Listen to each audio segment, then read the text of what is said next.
All right, so is Django still relevant in 2024? You asked for a deep dive, and we're tackling that today with this article by Semyon Emanuelov, a Django expert. Sounds like a good place to start. He takes a pretty balanced look at Django, both its strengths and where people say it falls short. Yeah. Django sometimes gets labeled as this, old-fashioned framework. Ooh. Yeah. But at the same time, it still holds the biggest market share out there. Huh, interesting. Yeah, it's ahead of things like Ruby on Rails. Wow, I did not know that. It's kind of like that band, everyone says they're past it, but you secretly still listen to them. I know exactly what you mean. And there are reasons why Django's so popular. Okay, lay it on me.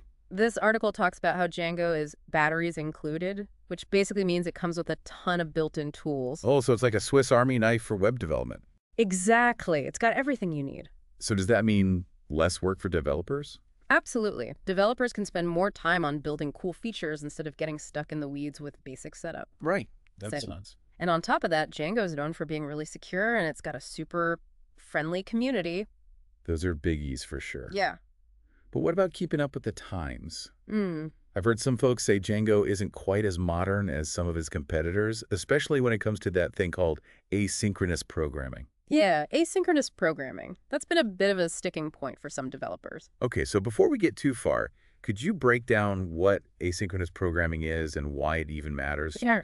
I think a lot of us hear that term thrown around, but we might not really get what it means. You're right. It's one of those tech terms that can sound kind of intimidating. So imagine you're at a coffee shop. Okay. In a synchronous system, the barista takes your order, makes the coffee, and then serves it to you. Okay. You're stuck waiting until they're totally done with your order before they can even think about helping the next person. So that's how older versions of Django handled tasks, one thing at a time. Yeah, that's the idea. So for websites, that means like if two people are trying to do stuff at the same time, things slow down. Exactly. The whole thing gets bogged down. Okay, I'm with you. Now with asynchronous programming, it's like this. The barista takes your order, passes it off to someone else to start making it, and then they immediately help the next customer. That's way more efficient. Right. They're handling multiple orders at the same time, so things move much faster. So how does that actually work with websites? Like, why is asynchronous programming so important these days? Okay, so think about a website that has a lot of users interacting with it, Okay. like a social media platform or an online store. Right. Let's say someone's uploading a video while a bunch of other people are just browsing the site. Okay. Without asynchronous programming, the whole site could slow down or even freeze up because the server's stuck dealing with that one upload. So everyone's stuck in a traffic jam because one lane is blocked. Exactly. Asynchronous programming is like having multiple lanes on the highway so everything can keep flowing smoothly. Okay, that makes a lot more sense. So where does Django fit in with all this? Right. So have they jumped on the asynchronous bandwagon or... Or are they still stuck in that coffee shop with only one barista? Well, they've definitely made some big changes. Oh, yeah. One of the biggest things this article points out is how Django has been adding asynchronous features since version 3.1. So they have been trying to modernize. Oh, yeah. It's not just like a surface level thing either. They're integrating it into the core framework itself. Wow, so they're really making fundamental changes to how Django works. Yeah, they're not messing around. That's impressive. Yeah.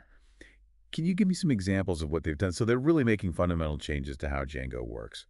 Yeah, they've introduced things like asynchronous views and middleware. Okay, so in plain English, what does that actually mean? So these are basically the parts of Django that handle incoming requests and outgoing responses. Okay. Before they could only deal with one thing at a time, but now with async support, they can handle multiple requests at the same time without slowing each other down. So going back to your coffee shop, it's like having multiple baristas taking orders and making drinks all at once. Exactly. Things move way faster that way. And for websites, that translates to A much smoother and faster user experience, especially for things like fetching data from a database, which used to create bottlenecks. Speaking of databases, the article mentioned something about an asynchronous ORM.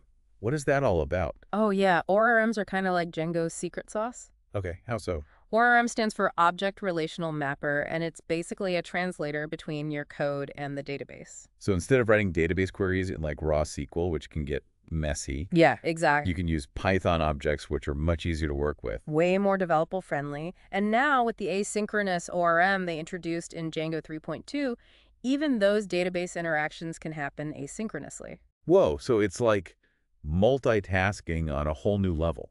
Pretty much. So your application can send a query to the database and then go do other things while it's waiting for the answer. Exactly. And when the database is ready, it just sends the data back, and Django handles it all behind the scenes. That is slick. Mm-hmm. So it seems like Django's really stepping up its game when it comes to asynchronous programming. What else did this article highlight about Django's evolution? Well, one more thing that Semyon really emphasizes is that Django is not just about the technology itself. Okay, so it's bigger than that. It's also about the community and the whole ecosystem around it. Okay, so why is that such a big deal? Because a strong community can make all the difference. In what way? Well, think about it. If you're working with a new framework and you run into a problem, what do? Google it. Exactly. You go online and look for answers. And that's where a strong community becomes invaluable. So it's like having a built-in support system. Exactly. Django's community is known for being super active, supportive, and really welcoming, especially to new developers. That can be a lifesaver when you're just starting out. Absolutely. And along with the community, Django also has amazing documentation. Documentation, that's actually helpful. Exactly. Which is huge because good documentation can save you hours of frustration and headaches. It's like having a good map instead of wandering around lost and confused. Exactly. So you've got this framework that's constantly evolving, a vibrant and supportive community, and top-notch documentation. Where does that leave us on the question of Django's relevance? Well, it sounds like Django's doing a lot of things, right? Mm-hmm. So is it safe to say that reports of its death have been greatly exaggerated? I think that's a fair assessment. So Django's still got it. But it's not just about staying alive, right? It's about being the best tool for the job. Right. No one wants to use a framework just because it's old and familiar. Exactly. What are the big takeaways here? If someone's listening to this, trying to decide, should I use Django for my next project in 2024? What should they be thinking about? I think the biggest takeaway is that Django's not afraid to change and adapt. They're not resting on their laurels. Exactly. They're actively trying to be the best they can be, especially with all this asynchronous stuff. Yeah, that seems like a game changer. It really is. And on top of that, Django's still got those core strengths, security, the batteries included approach. Right. So if those things are important to you, Django could be a really solid choice. Definitely. It can save you a ton of time and effort. At the end of the day, it all comes down to choosing the right tool for the job. Couldn't agree more. Django might not be perfect for literally every project out there, but it's a strong contender.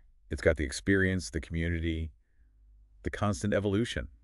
So yeah, Django in 2024, definitely still a player. Absolutely. And I'm really curious to see what they do next. Me too. Yeah. Always exciting to see a framework evolve and adapt. Well, that's our deep dive on Django in 2024. Big thanks to Semyon and Emanuelov for that insightful article. Really interesting stuff. And to you for breaking it all down for us. Happy to be here. Until next time, happy coding, everyone.